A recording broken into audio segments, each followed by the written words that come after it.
This is something that most of you are familiar with. This is the reconstruction of Apple Avenue. This is, we've been not really on purpose, but sort of in a habit by coincidence of doing an update about every 6 months on this. And this will be, in some sense, the final and most important update that we'll do. So just a little reminder why we're here.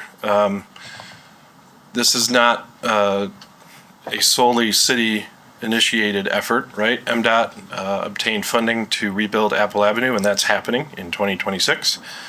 And that would have been happening regardless of the city's participation or feelings on the issue. But MDOT was very kind and has worked with us very closely throughout this process with the city staff and the community to make sure that what Apple looks like is something that has some buy-in from the community. So I'll go through specifically just a little update on this, but a reminder that this is effectively the end, or pretty close to the end, of a 2-year engagement period that we've been going through. And today we're here specifically because MDOT is at a point in the project where they're asking the city to publicly commit to a few different things, and we'll go through what those are. They're going to take the form of resolutions. We'll present them tonight. We can discuss any of the content that you may choose. They are on the agenda for tomorrow evening for your consideration. So this is just a slide sort of recapping, again, that effectively 2-year engagement process that we went through. And it highlights like I said, sort of the every 6-month update schedule that we've been following as well. So about 2 years ago, just shy, we started meeting with groups of stakeholders that were identified in the community, neighborhood folks, business owners along the corridor, city staff, MDOT staff, county folks were involved in those discussions as well. We took feedback and ideas that came from those first couple meetings, and over the winter worked to develop the first concepts for the project. And we shared those with that work group. We then came to the commission, and you may recall this was the slide that we effectively ended that update with and checked with the commission and received support to go and advocate for these things to MDOT, and we did, and they listened. And the design looked very much like what this slide describes. It was and is, for the most part, a 2-lane section downtown and a 3-lane section through the middle. It remains the same 5 lanes out by the highway. The design does increase bicycle lanes, alternative transportation methods, and I'll get specifically into that here in a minute. It does improve greatly pedestrian safety, and there are opportunities for tree plantings and other beautification efforts, additional green space in the terraces, and so forth. So back to the engagement recap, we took that stuff to MDOT. As I said, they were very receptive to it, and they began to incorporate it into their project and their engagement processes. And so last summer, MDOT and the city worked together to share the concepts as MDOT interpreted them at a public meeting just outside City Hall here in Lighton Park. We took feedback again there. And since then, MDOT has been working to revise those concepts and turn them into an actual design for the project. This past winter, you may recall, we had a meeting right here in this room where MDOT shared the preliminary plans effectively that came out of that effort, and there were great attendance at that meeting, and that also included the opportunity to give feedback online, which many folks did. So this is the design as it sits today, or at least as the city anticipates it will, based on some positive feedback from MDOT. So as a part of that winter, this past winter's meeting, We heard from folks in the community, and we also heard from folks in the public safety space, including some of our own public safety employees and leaders. And in response, the city, or what's being presented and recommended to you tonight, is a slightly different version than perhaps what was presented at that winter meeting and you may be familiar with. And the change is where that section goes from 2 lanes to 3 lanes. So previously, the concepts and early design materials showed a 2-lane section from Webster to Wood Street, and 3 lanes from Wood Street out to near the highway. What's being presented for consideration of your support tonight, based on that feedback, is changing that transition point to Terrace instead of Wood. So it would be 2 lanes west of Terrace, so from Muskegon, Webster to Terrace, 3 lanes from Terrace all the way to Burton or the area where it turns back into 5 lanes. That will allow any public safety responding vehicles to that might use Apple in response to those calls to have a 3-lane section throughout their travel on Apple. And if they were to encounter any traffic, should have no issues, and we've heard positive feedback from them based on this change. Again, 5 lanes out near Burton, out to the highway. There's no change there from what's present today. With that extra space, we're working to include a 10-foot shared path on the south side that is able to go as far as the 3-lane section does. So it ends at Burton as well, a little ways short of the highway.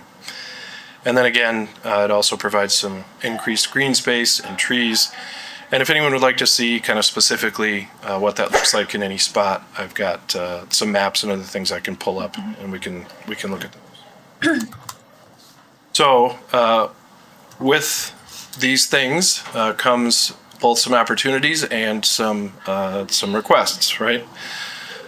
These costs that we're going to go through here are going to be included in the fiscal 26 budget, which will be shortly presented here in the next month or so. And then will also continue into the following fiscal year. So these are the costs we're writing checks for today, but they are real costs. So we have a couple different categories here. The city has requested that MDOT include work on our water system and our sewer system. Since the road is being ripped up and the contractor will be on site, it's to our advantage to take advantage of that and participate in the project and make improvements to the system that we've been wanting to make. And you see there about $500,000 from the water fund. That is not the lead service line replacement cost. That is replacement of a few different things, most notably several hundred feet of water main west of Getty. Sewer improvements out near the east end of the project where we have 2 sewers in Apple Avenue. We're going to condense them down to 1, reduce maintenance, and solve some other issues that creates for us. The small little orange wedge there is what we call the statutory piece. So part of Act 51, the law that generates the gas tax revenue that the city receives, requires us to participate in projects that MDOT does within our limits to a certain percentage. In our case, at this time, it's 11.25%. That's not on the entire project that MDOT's doing. It's on certain components of it, but that's the estimated cost that will be. That piece, as well as the gray piece, both will come out of the road fund. The park and other, the gray wedge, path and other, is mostly that path along the south side that I mentioned. The vast majority of it is that. There are a few drainage improvements and other things that go along with that path and some of the other changes that MDOT has assigned to the city. And we don't dispute that. So the total cost associated with the advocacy and the design and so forth that is presented and has been prepared is $3.8 million. Again, that will be split over this coming fiscal year and the following. And those. So what does the resolution on the design specifically look like? I know that's pretty small text, so I will just highlight the things that it says.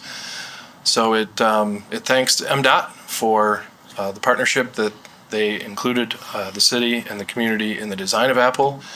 It goes through those costs that we just did in the next 3 paragraphs. It talks about what the design as the city currently understands it to be, which is the design which is the 2 to 3 lane conversion or transition, happening at Wood Street. And then it adds a paragraph that says, whereas the city desires to express support for a 3-lane section from Burton to Terrace instead, in order to minimize impacts on the public safety department.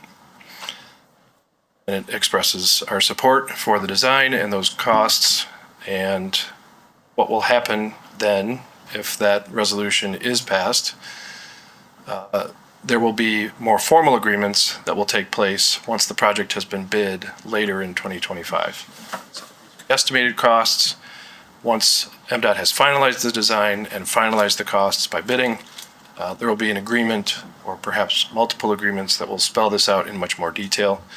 But before MDOT goes through the work of finalizing the design, getting a contractor on board, and preparing those agreements, hence the public commitment of that by the city at this time. So there's another piece that we've been talking about related to Apple, and that is known by various names, but turnback is I would say the most common. Essentially, MDOT would relinquish its ownership of Apple and turn it over or turn back the street to the city. We, the city, have experience with this. Muskegon and Webster, I'm sure you will recall, used to be part of the US 31 business route system before and after Shoreline was built, and those streets were given back to the city, and major changes were made, including changing them from 1-way to 2-way, reducing the number of lanes, adding parking, and so forth, making them much more of a neighborhood character. So some of the goals or some of the opportunities to us with this would be the same. Efforts that our economic development team has ongoing to encourage businesses and others in the corridor to enter into a corridor improvement authority similar to what exists in Lakeside and so forth, could potentially be simpler with the city in ownership of Apple Avenue. There's a more specific outcome, which is the traffic signals at Terrace and Pine. They are currently planned to remain in the project. The traffic study initiated shows that those signals are not necessary now, nor any time in what I would call the future. But there are some statements in there and in the data that MDOT interprets to mean that about 20 years from now, those signals may need to be reinstalled.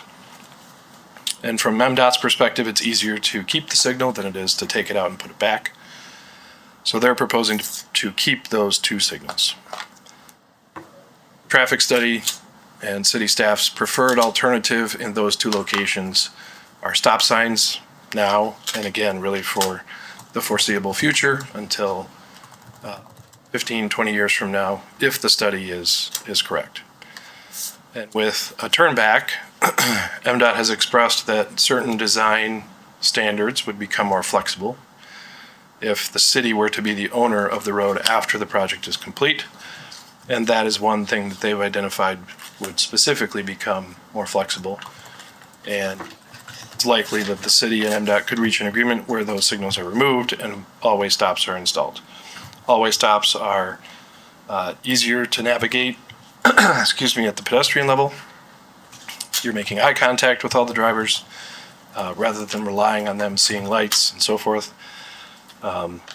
And certainly will contribute to the slowing of speeds, especially as you enter the downtown, being forced to stop twice, as opposed to having the chance of catching those lights green. So this is a separate resolution, and I'll just read through a few of the highlights again there. Again, thanking MDOT for their partnership, expressing that the city has experience with this, that we recognize that MDOT and the city often have competing goals with facilities such as Apple. The city expresses support for taking it on. There's a clarifier there that, based on discussions with MDOT, we expect that the costs that we receive from MDOT for the street will remain the same, although there's a caveat to that I'd like to go back and address. And then again, the city and MDOT will develop formal agreements once the costs are further defined in order to make all that legal. So this turnback does not come without some negatives, right? So maintenance-wise, the city currently receives about $100,000 a year in reimbursement from MDOT to take care of Apple Avenue. That covers snow plowing, and right now it also covers, a good amount of road maintenance, right? Pothole patching, things like that, since the road is in relatively poor. Of course, after MDOT rebuilds the road and turns it over to us, that maintenance number will probably be lower because the road will be in good condition. So it will be just plowing and maybe a few other things. But over time, as we approach the end of that life, that cost does begin to go up again. And then, at that point, 20, 30, maybe even 50 years from now, the city would be responsible to rebuild Apple the next time using our own funds. Now, we may be able to defray some of those costs with federal grants and federal transportation dollars through the regional group that distributes those funds, but that would come at the expense of other streets. So it is a real cost to the city. So we are balancing effectively all of these factors, right? Further control of the street that the city would retain and could control, and some flexibility in design standards that would let us get a few more things as a part of the project that are desirable. However, there's definitely cost associated with that. So just a real quick, where do we go from here? And then we can start answering questions and discussions. So this summer, based at least in large part upon these resolutions, MDOT will finalize the design. Again, in the fall and winter, they will hire a contractor and we will work through the legal agreements to make sure that everything is in place. And then summer of 2026, the construction will happen.